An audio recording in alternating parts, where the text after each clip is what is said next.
welcome once again in the series of Principle of Management. I am Devbrat Singh and you are most welcome in my YouTube channel Learn with Dev. So in earlier classes we discussed about what is coordination, what is the importance of coordination, or you can say that the need of coordination. In today's class we are going to discuss what are the types of coordination and what are the techniques to actually implement the coordination in our organization. So first we begin with the types of coordination. So here there are 6 types of coordination which exist in the organization. The first one is internal coordination, second one is external coordination, third one is vertical coordination, fourth one is horizontal coordination, fifth one is procedural coordination, and the sixth one is substantive coordination. So let us start with internal coordination. What is internal coordination? The internal coordination exists between the employees of the same department or section among worker and manager of different level. What it means? The word internal coordination. Internal means what? वो सारे coordination जो कि किसी दो department के employees के बीच में होंगे या फिर किसी सिंगल सेक्शन के एम्प्लॉयज़ के बीच में होंगे, जो वर्कर्स वर्क कर रहे होंगे ऑर्गेनाइजेशन में, उस वर्कर के अंदर जो कोऑर्डिनेशन होगा, वर्कर के बीच जो कोऑर्डिनेशन होगा, डिफरेंट लेवल्स के मैनेजर के बीच जो कोऑर्डिनेशन होगा, इन सारे टाइप्स के कोऑर्डिनेशन को इंटरनल कोऑर्डिनेशन के अंदर रखा गया है। क्योंकि ये जितने भी कोऑर्डिनेशन अभी यहाँ पर हम लोगों ने देखा, means coordination between employees of different department, coordination among the worker, coordination among the managers, तो ये सारे किसी एक स्फेयर में हो रहे हैं, एक जगह पर हो रहे हैं, एक प्लेटफॉर्म, एक इन्वायरमेंट में हो रहे हैं। तो इसलिए इसे क्या कहेंगे हम लोग? Internal coordination, means under the roof, internal coordination. Second one is external coordination. What is external coordination? External coordination exists with the customer, supplier, government and outsider with whom an organization has business connection. External means बाहर का coordination. बाहर का coordination कैसे होता है? आप जो organisation में जो भी प्रोडक्ट तैयार कर रहे हैं, आपका जो कुछ भी प्रोडक्ट है, प्रोडक्ट किसी भी तरह का हो सकता है, प्रोडक्ट एज ए सॉफ्टवेयर हो सकता है, product as a actual physical entity हो सकता है। तो आपका whatever the product will be, आपका जो भी कोई प्रोडक्ट है, उस प्रोडक्ट को कौन खरीदेगा? Customer, supplier, government and outsider. Government और आउटसाइडर हो गए, सप्लायर कस्टमर के बीच में जो कोऑर्डिनेशन है, गवर्नमेंट और आउटसाइडर के बीच में जो कोऑर्डिनेशन है, तो इन टाइप के कोऑर्डिनेशन को रखा गया है एक्सटर्नल कोऑर्डिनेशन के अंदर। इसको एक्सटर्नल कोऑर्डिनेशन के अंदर हम लोग समझते हैं। तो इन सारे टाइप के जो कोऑर्डिनेशन होंगे, मीन्स सप्लायर का कस्टमर के साथ कैसा कोऑर्डिनेशन है, तो इन सारे टाइप के कोऑर्डिनेशन एक्सटर्नल कोऑर्डिनेशन के अंदर आएंगे। नेक्स्ट है vertical coordination. Vertical means top to bottom, vertical coordination. It exists within a department where department head is coordinated with all those who placed below him. Means ये किसी एक department के अंदर होता है वर्टिकल कोऑर्डिनेशन, जहां पर के डिपार्टमेंट के जो हेड होते हैं वो कोऑर्डिनेट करते हैं किनके साथ? With all those who are placed below him. मतलब डिपार्टमेंटल हेड, जो भी डिपार्टमेंट के मैनेजर है, वो उस डिपार्टमेंट के जो सुपरवाइजर होंगे, जो वर्कर होंगे, उन सारे के साथ जो कोऑर्डिनेशन करेंगे। तो इस टाइप के कोऑर्डिनेशन को हम लोग क्या कहते हैं? Vertical coordination. यहाँ पर कौन कौन लोग शामिल होंगे? Manager, supervisor and worker. I hope vertical coordination clear है। Next one is horizontal coordination, means horizontal. Horizontal means एक लेवल पे जब कोऑर्डिनेशन की बात हो रही है, तो इसको हम लोग हॉरिजेंटल कोऑर्डिनेशन के अंदर समझेंगे। देखते हैं। It takes place between different department. Most important point, between different department, not the same department, between different department such as production, sales, purchasing, finance, etc. In an organization there are many department exist like production, sales, finance, many. तो इन सारे departments के बीच जो coordination होगा, एक level का जो same level coordination होगा, जिसको कि हम लोग कहेंगे horizontal coordination, right. Next one is procedural coordination. What is procedural coordination? Which based on some rules, regulations like, देखते हैं। It integrates processes. Integrates processes मतलब ये integrate करता है, जोड़ता है processes of activities and behavior and relation of member in an organization. किसी एक ऑर्गेनाइजेशन में जो भी लोग काम कर रहे हैं, जितने भी मेंबर्स हैं, उन सारे की एक्टिविटीज़, बिहेवियर और रिलेशन को जो मैच करता है, जो कोऑर्डिनेट करता है, तो इस टाइप के कोऑर्डिनेशन को हम लोग कहते हैं procedural coordination. And whereas what is substantive coordination? It is concerned with the context of organization's activities. Substantive coordination जो होता है ये किसके कॉन्टेक्स्ट में होता है, किसके रिलेशन में होता है? With the organisation activities. Organisation की एक्टिविटीज से जो कंसर्न होगा, ऑर्गेनाइजेशन में जो वर्क हो रहे हैं उससे जो कंसर्न होगा, उसके कॉन्टेक्स्ट का जो बात होगा, तो वो बात होगी सब्सटेंटिव कोऑर्डिनेशन के अंदर. तो इस तरह से हम लोगों ने देखा कि कितने टाइप्स के कोऑर्डिनेशन होते हैं किसी भी एक डिपार्टमेंट में, किसी भी एक ऑर्गेनाइजेशन में.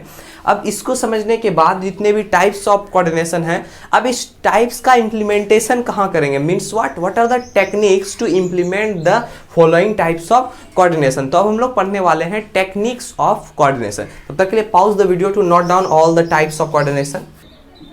ओके देन, अब जब हम लोगों ने ये समझ लिया कि कितने टाइप्स ऑफ कोऑर्डिनेशन होते हैं किसी भी ऑर्गेनाइजेशन में, कितनी तरह से हम कोऑर्डिनेशन कर सकते हैं, तो अब हम लोग सीखने जा रहे हैं what are the techniques of coordination. वो क्या क्या टेक्निक्स हैं जिससे एक्चुअली कोऑर्डिनेशन को अप्लाई किया जा सके अपने ऑर्गेनाइजेशन में. देखिए, कोऑर्डिनेशन होना बहुत ही ज़रूरी है अपने ऑर्गेनाइजेशन में, बिकॉज इससे आप मैक्सिमम प्रॉफिट तक जा सकते हैं बिना किसी ऑब्स्टेकल्स को झेले. तो अब देखते हैं कि क्या टेक्निक्स हैं. जैसा कि मैंने पहले भी आप लोगों को बताया कि मैनेजमेंट के डिफरेंट थिंकर्स, उन्होंने डिफरेंट अप्रोच पे अपना डेफिनेशन दिया, अपने टेक्निक्स दिए. बट फाइनली जो ग्लोबली और मैंने भी जो इसे समराइज किया है, ये मोस्टली जो है कि अगर कोई एक पार्टिकुलर ऑर्गेनाइजेशन में इसे अगर फॉलो किया जाए इन टेक्निक्स को, तो वो अच्छे तरीके से कोऑर्डिनेट कर पाएंगे अपने एम्प्लॉयज़ के बीच. तो वो क्या है, वो 5 मोस्ट इंपॉर्टेंट कोऑर्डिनेशन टेक्निक्स क्या है समझते हैं. The first one is planning. Planning is the one of the most important techniques of coordination. Second one is hierarchy. Third one is task force, and the fourth one is induction, and the fifth one is incentive. तो one by one in सारे को हम लोग detail में समझेंगे. तो start करते हैं सबसे पहले प्लानिंग के साथ कि प्लानिंग का क्या रोल है कोऑर्डिनेशन को बनाए रखने में. So the planning ensures coordinated effort. Planning क्या इंश्योर करता है कि कोऑर्डिनेटेड एफर्ट लगे हमारे ऑर्गेनाइजेशन में. कैसे? जब भी हम किसी चीज़ की प्लान कर रहे होंगे, किसी भी वर्क को लेकर जब स्ट्रेटजी बना रहे होंगे, तो उस टाइम में हम लोग इस बात को नोटिस करेंगे कि हमारे इस स्ट्रेटजी में कोऑर्डिनेशन का होना बहुत ही ज़रूरी है. तो उस तरह से हम लोग अपने स्ट्रेटजी को बनाएंगे कि जो कोऑर्डिनेटेड वे में बिहेव करे. Means it ensures the coordinated effort. हमारा जो एफर्ट हो वो कोऑर्डिनेटेड एफर्ट हो, पूरा मिलजुल के एकदम एफर्ट इस तरह से लगाएं जो कि मैक्सिमम प्रॉफिट तक पहुंच सकें. Planning join the target of each department with the target of all other department. देखिए, प्लानिंग क्या करता है, जब हम लोग प्लानिंग कर रहे होते हैं तो एडवांस में सोच रहे होते हैं about the what to be do. तो उस कंडीशन में जो एक डिपार्टमेंट का टारगेट होगा उसको ज्वाइन कर देते हैं हम लोग दूसरे डिपार्टमेंट के टारगेट के साथ. और ऐसा इसलिए करते हैं कि जब किसी दो डिपार्टमेंट के टारगेट्स एक दूसरे के साथ ज्वाइंट होंगे तो ऑटोमेटिकली वहाँ पर कोऑर्डिनेशन क्या हो जाएगा, जनरेट हो जाएगा. तो इस तरह से प्लानिंग के थ्रू हम लोग कोऑर्डिनेशन को इम्प्लीमेंट करते हैं. I hope it will be clear now. Second one way, hierarchy. What is the hierarchical technique? In hierarchy, सबसे पहले तो ये जान लें कि जो हेरारकी है, हेरारकी वाला जो टेक्निक है कोऑर्डिनेशन करने का, ये one of the oldest and simplest technique है. सबसे पुराना और सबसे आसान टेक्निक है कोऑर्डिनेशन के लिए, वो है हेरारकी. हाउ समझते हैं?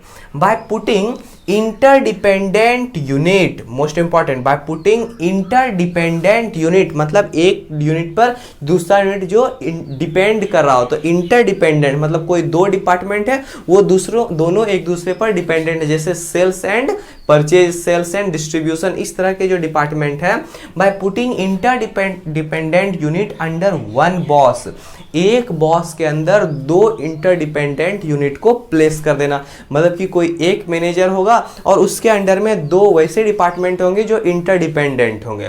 तो तब क्या होगा, coordination among them their activities is insured.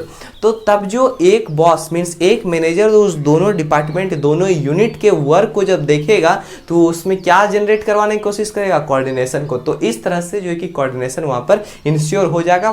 Finally इसमें मतलब कि कंप्लीटली हम लोग एकदम सेटिस्फाइड रहेंगे कि अगर किसी दो इंटरडिपेंडेंट यूनिट किसी एक मैनेजर के अंदर है तो वो मैनेजर हमेशा से ये चाहेगा कि हम उस दोनों डिपार्टमेंट के बीच इस तरह का कोऑर्डिनेशन करें कि मैक्सिमम लेवल तक आउटपुट को प्रॉफिट को पहुंचा सकें। Clear. Next technique of coordination is induction.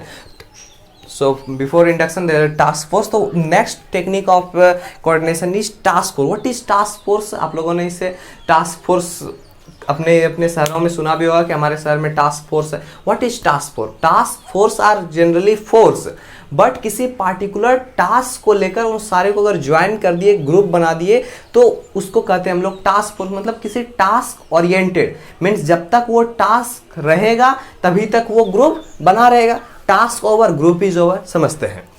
This is temporary group. मैंने पहले भी समझाया कि it is a temporary group. ये एक टेम्पररी ग्रुप है मेड अप ऑफ रिप्रेजेंटेटिव या फिर मैनेजर कह सकते हैं। एक टेम्पररी ग्रुप जो कि मैनेजर, बहुत सारे managers from those department which are facing problem, वो सारे डिपार्टमेंट जिसमें कि प्रॉब्लम्स आ रहे हैं उन सारे डिपार्टमेंट्स के मैनेजर को एक जगह बैठा के उनके बीच में एक अच्छी बॉन्डिंग, एक मीटिंग करवा के जो कुछ डिसीजन लिया जाएगा, जो कुछ भी फाइनलाइज किया जाएगा, तो उस टाइप के जो कोऑर्डिनेशन बनेंगे उस टाइम, उसको हम लोग क्या कहते हैं, टास्क फोर्स कोऑर्डिनेशन।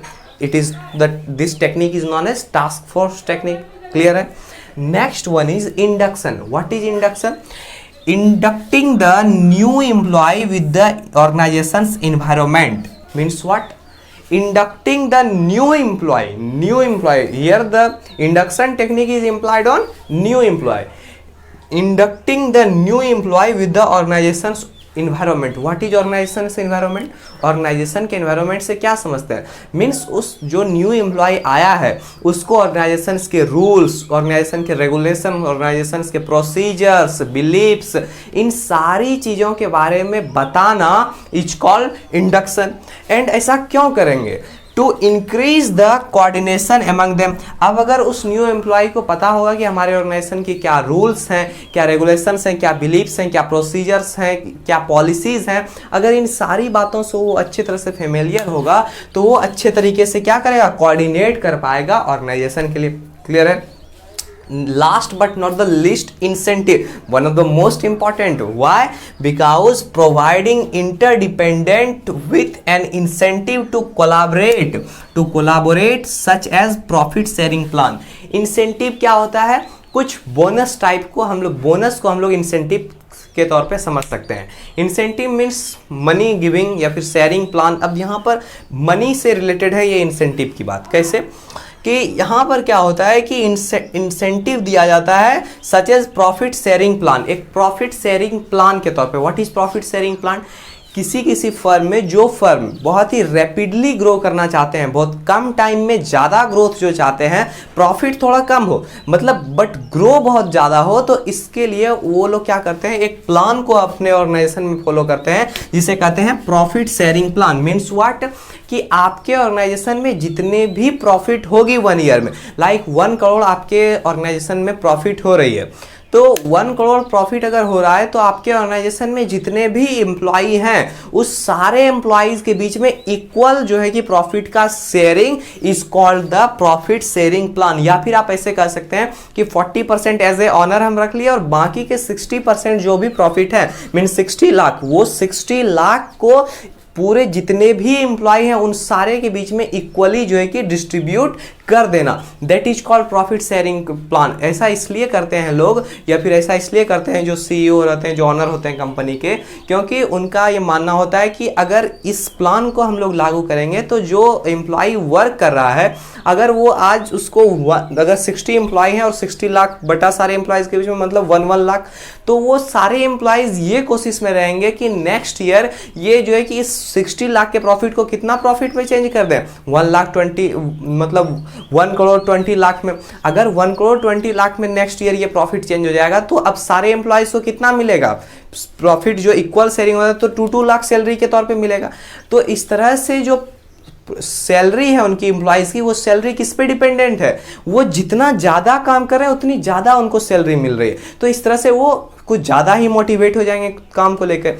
तो इस तरह से इंसेंटिव टेक्निक जो है, इंसेंटिव टेक्निक बहुत one of the most important technique है कोऑर्डिनेशन के लिए। अब वो बहुत ज़्यादा कोऑर्डिनेट होकर जो है कि ऑर्गेनाइजेशन के लिए काम करेंगे।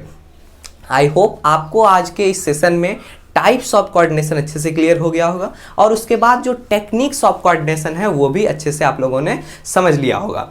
तो इसी के साथ आज की इस वीडियो को समाप्त करते हैं। I hope you all understand each and every topic very clearly. And अगर आपको फिर भी कहीं पर किसी टॉपिक में किसी पॉइंट पर डिफिकल्टी फील हो रही है तो आप इसे कमेंट बॉक्स में मुझसे पूछें। एंड तब तक के लिए आप लोग stay home and stay safe and thank you so much.